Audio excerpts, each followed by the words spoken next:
நீயே என் ஜீவனடி. இது ஒரு காதல் கதை.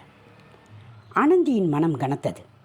எவ்வளோ தைரியம் இருந்தா பொண்டாட்டி நான் இருக்கும்போது நீ இன்னொரு பொண்ணை கட்டிக்கிட்டு இருப்ப. இன்னைக்கு இருக்குடாம அவனை உனக்கு.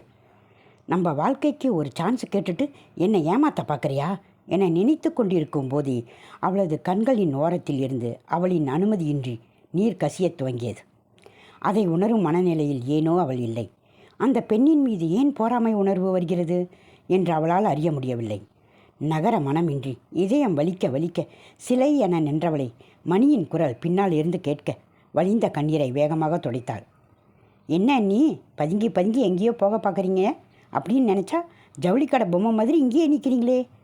அப்போதுதான் வந்த நோக்கம் மூளையில் ஏற கண்முன் வந்த அந்த பெண்ணின் நினைவை வலுக்கட்டாயமாக ஒதுக்கிவிட்டு மணியை முறைத்தாள். என்னை பார்த்தா ஜவுளிக்கடை பொம்மை மாதிரியாடா இருக்குது. நான் எதுக்குடா பதுங்கி பதுங்கி போகணும்? இங்கேருந்து தப்பிக்கவா போகிறேன்? இல்லையா பின்ன என நக்கலாக கேட்டவன் வயிற்றில் குத்த வேண்டும் என்ற உணர்வு தோன்ற அதை மறைத்து அங்கு ஒரு பெண் ரெஸ்ட் ரூம் நோக்கி செல்வதை பார்த்தவள், ரெஸ்ட் ரூம் போக வந்தேன். ரெஸ்ட் எடுக்கிறதுக்கெல்லாம் தனியாக ரூம் தர மாட்டாங்க. நீ ரெஸ்ட் எடுக்கணுன்னா வாங்க நம்ம வீட்டுக்கு போகலாம். அவனை முறைத்தவள் தலையில் நங்கென்று ஒரு கொட்டு வைத்துவிட்டு போடா மண்டு என திட்டிவிட்டு ரெஸ்ட் ரூம் நோக்கி நடக்கலானாள். சுவற்றில் பதிந்திருந்த அந்த பெரிய கண்ணாடி முன் ஒரு பெண் தன் அலங்காரத்தை புதுப்பித்து கொண்டும் இன்னொருவன் அவள் அலைபேசியை ஆராய்ந்து கொண்டும் இருந்தாள். அவர்களை நோக்கி, உங்கள் மொபைல் கிடைக்குமா? ஒரே ஒரு கால் மட்டும் பண்ணிட்டு தரணி என கேட்க அவர்கள் ஆனந்தியை மேலிருந்து கீழாக எடை போட அதை உணர்ந்தவள், இல்லை என்னோட மொபைலில் சார்ஜ் இல்லை, அதான் கேட்டேன் என சமாளித்தாள். பின் அவள் அலைபேசியை நீட்ட ஒரு மெல்லிய புன்னகையை அவர்களுக்கு பரிசளித்துவிட்டு தன் தந்தையின் எண்ணிற்கு அழைத்தாள். You are trying to reach the number is currently not available என வர மீண்டும் முயற்சித்தாள். மீண்டும் அதே பதில் வர கடைசியாக ஒரு முறை முயற்சிக்கலாம் என முயற்சிக்க, யாருக்கு ஆனந்தி ஃபோன் பண்ணுற என ஆனந்தியின் குரல் வர திடுக்கிட்டு திரும்பியவள் அரவிந்த் அங்கு நிற்பதைக் கண்டு சிலையென நின்றாள். ஹலோ மேனஸ் இல்லை, லேடிஸ் என ஒருவள் ஆரம்பிக்க, ஏய் அது அரவிந்த் அண்ணாடி என மற்றவர் அடக்க அவளும் ஒரு சிரிப்புடன் அடங்கினாள். சாரி அண்ணா, நான் இதுவரைக்கும் உங்களை பார்த்ததில்லை, அதான் என்றவளிடம் மெலிதாக ஒரு புன்சிரிப்பை அவளிடம் உதிர்த்துவிட்டு ஆனந்தியின் புறம் திரும்பியவள் அவள் கையில் இருந்த அலைபேசியை பறித்து யாருக்கு அழைத்தாள் என்பதை பார்த்துவிட்டு அந்த பெண்ணிடம் நீட்ட அதை வாங்கியவள் அவள் தோழியுடன் வெளியேறினாள். என்ன ஆனந்தி இது என்றவனின் குரலில் கோபம் இல்லை. அதை உணர்ந்ததால், அது அது வந்து இன்னைக்கு அப்பா அம்மா கல்யாண நாள், அதான் அவங்கக்கிட்ட பேசலாம்னு என்னை திக்கி திணறி பேச, நீ என்னை எப்போ தான் ஆனந்தி புரிஞ்சுக்க போகிற? நான் தான் சொல்லியிருக்கேன்ல உனக்கு என்ன வேணும்னாலும் என்கிட்ட கேளுன்னு. அப்படி ஏன் இப்படி திருட்டுத்தனமா என்னை ஏக்கமாக கேட்டவன், சரி சரி விடு என தன் அலைபேசியை மருதமுத்துவை அழைத்து அவளிடம் நீட்டினான். சிதம்பரத்தில் பிரச்சனை வரும்னு உன் அப்பா நம்பரை மாற்றிட்டாரு, இந்தா பேசிட்டு வா, நான் வெளியே இருக்கேன் என அங்கிருந்து நகர்ந்தான். அரவிந்த் வெளியேறுவதை வியப்புடன் பார்த்தவள் அலைபேசி அழைப்பு ஏற்கப்பட்டதை உணர்ந்து அதை காதில் வைக்க, ஹலோ சொல்லுங்க மாப்பிள்ள என மருதமுத்துவின் குரல் ஒலிக்க, அப்பா என்றால் முற்றிலும் உடைந்த குரலில். ஆனந்தி ஆனந்தி தங்கம், என்னடா செல்லம், உனக்கு 100 ஐசுடா. இப்போ கூட உன்னை பற்றி தாண்டா உன் அம்மா கிட்ட நான் பேசிக்கிட்டு இருந்தேன். நீ இந்நேரம் பக்கத்தில் இருந்திருந்தா என்னென்னலாம் பண்ணியிருப்பேன் தெரியுமா? பொய் சொல்லாதீங்கப்பா, எனக்கு தெரிஞ்சு போச்சு, உங்களுக்கோ அம்மாக்கோ என்னை பற்றி கொஞ்சம் கூட கவலை இல்லை. அப்படி இருந்திருந்தால் நீங்கள் என்னை தேடி வந்திருப்பீங்க. நான் எங்கே இருக்கேன், என்ன பண்ணுறேன், எப்படி இருக்கேன், இதில் ஏதாவது கவலை இருந்ததா உங்களுக்குப்பா என அழுத குரலில் கேட்ட ஆனந்திக்கு மருதமுத்துவின் சிரிப்பை பதிலாக வந்தது. அடை பைத்தியம், நீ அரவிந்த் தம்பி கூட இருக்கிற வரைக்கும் நான் ஏன் உன்னை பற்றி கவலைப்பட போகிறேன்? எனக்கு தெரியும் ஆனந்தி, அரவிந்த் தம்பி உன்னை என்னை விட 100 மடங்கு சந்தோஷமாக பத்திரமா வச்சுருப்பாங்கன்னு. நீங்கள் எப்படிப்பா இப்படி நினைக்கலாம்? உங்களுக்கு அவமரியாதை செஞ்சவங்க கூட நான் எப்படிப்பா சந்தோஷமாக இருப்பேன்? என்னம்மா சொல்கிற? யாரை என்ன அவமரியாதை செஞ்சா? நான் தான் அன்றைக்கி பார்த்தேனே அப்பா, என்னை அரவிந்துக்கிட்ட இருந்து காப்பாற்ற அவர் காலில் நீங்கள் விழுந்தீங்களே, அதை கொஞ்சம் கூட நினைக்காம இறக்கமே இல்லாமல் அந்த ரவுடி என்னை கட்டைய தாலி கட்டிட்டான் என பேசி கொண்டிருக்கும் போதே, அட நிறுத்துமா என்று வந்த மருதமுத்துவின் அனல் பறந்த வார்த்தைகளில் தடுமாறி நின்றாள். இன்று வரை யாரிடமும் குரல் உயர்த்தி பேசிராத அவள் தந்தையின் கோபம் ஆச்சரியப்படுத்தினாலும் அது அந்த அரவிந்துக்காகத்தான் என தெரிந்ததும் வெறுப்பாக இருந்தது. யாரை பற்றி என்னம்மா பேசுகிற? இன்னொரு தடவை அந்த தம்பியை பற்றி பேசுன என எச்சரித்து அவர் தொடர்ந்தார். என்ன தெரியும் உனக்கு அவரை பற்றி? என்ன சொன்ன? என் பொண்ணை விட்டுருன்னு அவர் காலில் விழுந்தேனா நான்? நல்லா கேட்டுக்கோ, என் பொண்ணை கல்யாணம் பண்ணிக்கோங்கன்னு தான் அவர் காலில் அன்னைக்கு நான் விழுந்தேன் தெரியுமா?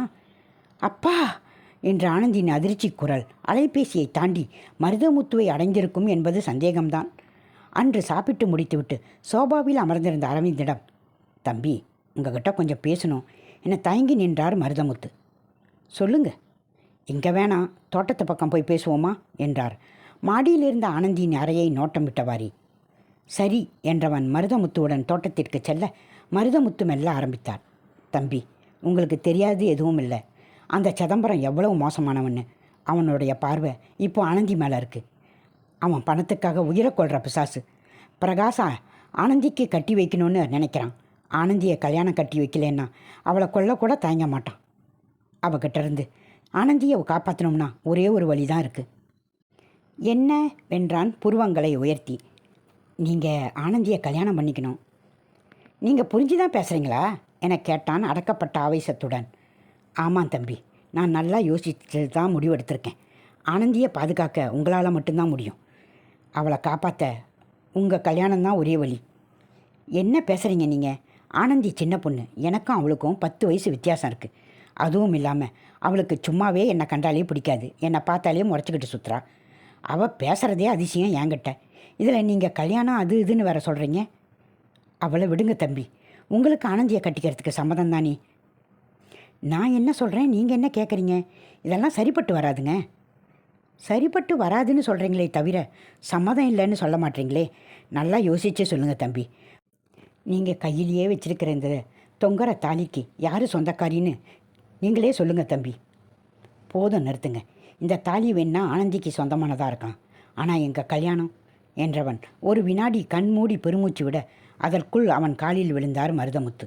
என் பொண்ணை காப்பாற்ற எனக்கு வேறு வழி தெரியல தம்பி. தயவு செஞ்சு என் பொண்ணை கல்யாணம் பண்ணிக்கோங்க தம்பி என அவன் காலை பிடித்து கதற, என்ன பண்ணுறீங்க நீங்கள்? நான் உங்களை என்ன காக்க வந்தவராக நினச்சிக்கிட்டு இருக்கேன். ஆனால் நீங்கள் எழுந்தீங்க என்றவன் அவரை தூக்கி விட்டான். ஆனந்தி என் பொறுப்பு. அவளுக்கு எதுவும் ஆகாமல் பார்த்துக்கிறது என் கடமை. என் ஆனந்தி. அவளுக்கு பிடிச்ச யாரை வேணும்னாலும் கல்யாணம் பண்ணிக்கிட்டு சந்தோஷமாக நிம்மதியாக இருக்கட்டும்.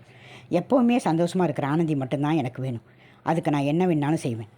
அப்பொழுது ஆனந்தியும் அங்கு வர அவர்கள் பேச்சு தடைபட்டது. தன் தந்தை சொல்லியதை கேட்டு ஆனந்தியின் கண்களில் கண்ணீர் வந்தது. ஏன் என்ற கேள்வி மட்டும் அவள் மனதில் எழுந்து கொண்டே இருந்தது. ஆனால் ஏன்பா? ஏன்னா என்ன அர்த்தம்? நீங்கள் எப்படிப்பா எனக்கு பிடிக்காத ஒருத்தரை, அதுவும் ஒரு ரவுடியை கல்யாணம் பண்ணி பார்க்கணுன்னு நினச்சிங்க? என்னால் நம்ப முடியலப்பா. ஆனந்திம்மா, நான் யாரை கல்யாணம் பண்ணிக்க சொன்னாலும் அவன் கண்டிப்பாக நல்லவனாக தான் இருப்பான். அதனால் யாராக இருந்தாலும் கல்யாணம் பண்ணிப்பேன்னு அந்த சிதம்பரத்துக்கிட்ட சொன்னியே, அது சும்மாவாம்மா? என்னப்பா இப்படி கேட்டுட்டீங்க? அதை என் உள் மனசுலேருந்து சொன்னேன்ப்பா. என்னை விட உங்கள் மேலே எனக்கு நம்பிக்கை இருக்குப்பா. அப்போது ஏம்மா அரவிந்த் விஷயத்தில் மட்டும் சந்தேகப்படுறேன்? நான் அரவிந்த் தம்பியை உனக்காக தேர்ந்தெடுத்திருக்கேன்னா அதுக்கு காரணம் இருக்குமா? இந்த உலகத்தில் அரவிந்த் தம்பியால் மட்டும்தான் உனக்கான மொத்த சந்தோஷத்தையும் கொடுக்க முடியும். அப்பா என ஆனந்தி ஆரம்பிக்கும் போதே, போதும்மா, உனக்கு என் மேலே நம்பிக்கை இருந்தா அரவிந்த் தம்பியோட சந்தோஷமாக வாழப்பாரு. அப்படி இல்லாட்டி என் விருப்பத்தை ஒதுக்கின மாதிரி என்னையும் ஒதுக்கிடு. ஆனந்தி பதில் கூறும் முன் அழைப்பு துண்டிக்கப்பட்டது. ஆனந்தியின் எண்ண அலைகள் யாவும் தன் தந்தையின் சொற்களை நம்ப முடியாமல் தவித்தன. அன்பை பொழிந்து பாசமூட்டி வளர்த்த மகளை ஒரு ரவுடியிடம் கொடுத்தது மட்டுமில்லாமல் அவனுக்காக தன்னையே ஒதுக்குவது ஆனந்தியை ஏற்றுக்கொள்ள முடியவில்லை. இது தன் தந்தையின் வார்த்தைகள் தானா? இது என் தந்தை என்னை வெறுப்பாரா? ஏன்? எதற்காக? எங்கிருந்தோ திடீரென முளைத்த அவன் மேல் இவ்வளவு நம்பிக்கையா? ஏன் என பல கேள்வி போராட்டத்தில் பதில் புரியாமல் தவித்து கொண்டிருந்தாள். அவள் கால்கள் அவள் அறியாமலேயே அரவிந்தை நோக்கி சென்றன. ஆனந்தியின் நிலையை பார்த்து பயந்தவன் அவள் கன்னங்களை தாங்கியவாறு, என்னாச்சு ஆனந்தி? அரவிந்தின் குரலில் அவன் கண்களை நோக்கினாள். அவன் கண்களை பார்த்தவளுக்கு எழுந்த கேள்வி இவனுக்காகவே என்பதுதான். ஆனந்திம்மா, ஏம்மா அப்படி இருக்க? சொல்லுமா. அரவிந்தின் கேள்விக்கு வலது இடதுமாக தலையை அசைத்து அவள் தன் கையில் இருந்த போனை அரவிந்தை நோக்கி நீட்ட அவன் அதை பெற்றுக்கொண்டதும் ஆனந்தி அங்கிருந்து நகர்ந்து வண்டியில் ஏறி அமர்ந்து கொண்டாள். தன் அண்ணியின் நிலையை கண்ட மணியும் சேகரும் அரவிந்திடம், எதுவும் பிரச்சனையாண்ணா என கேட்க அவளின் நிலையை ஓரளவு உகித்தவன், ஒன்றுமில்லை, நீங்கள் போங்க, நான் இப்போ வந்துடுறேன் என்று அங்கிருந்து நகன்றான். காரின் கண்ணாடியில் தன் தலையை தாங்கிக் கொண்டிருக்க சாலையை வெறித்து கொண்டிருந்தாள் ஆனந்தி. அரவிந்தன் ஆட்கள் அங்கும் இங்குமாக சிதறி நிற்க அரவிந்த் வந்து வண்டியில் ஏறினான். உலகத்தின் மொத்த சோகத்தின் உருவமாய் அமர்ந்திருக்கும் தன் அவளின் நிலையை அவள் தந்தை மூலம் அறிந்தவன் அவளுக்கு ஆறுதல் படுத்த முடியாதவனாக அவள் அருகில் அமர வண்டி புறப்பட்டது. தன் அருகே தன்னவன் சூட்டை உணர்ந்து அவன் முகம் நோக்க அவனும் ஆனந்தியை பார்க்க அவன் முகத்தில் என்ன தெரிந்ததோ. அரவிந்த், நீங்கள் தப்பாக நினைக்கின்றேன்னா நான் உங்கள் தோளில் சாஞ்சிக்கவா என கேட்க அவளிடம் ஒருமையிலிருந்து மாறிய பன்மை நல்லதற்கா கெட்டதற்கா என்பதை அறியாமலேயே அவள் சாய்ந்து கொள்ள அவன் தோளை நீட்டினான். அவன் முழங்கையை கட்டிக்கொண்டு அவள் தோளில் சாய்ந்து உலகத்தையே மறந்தாள் ஆனந்தி.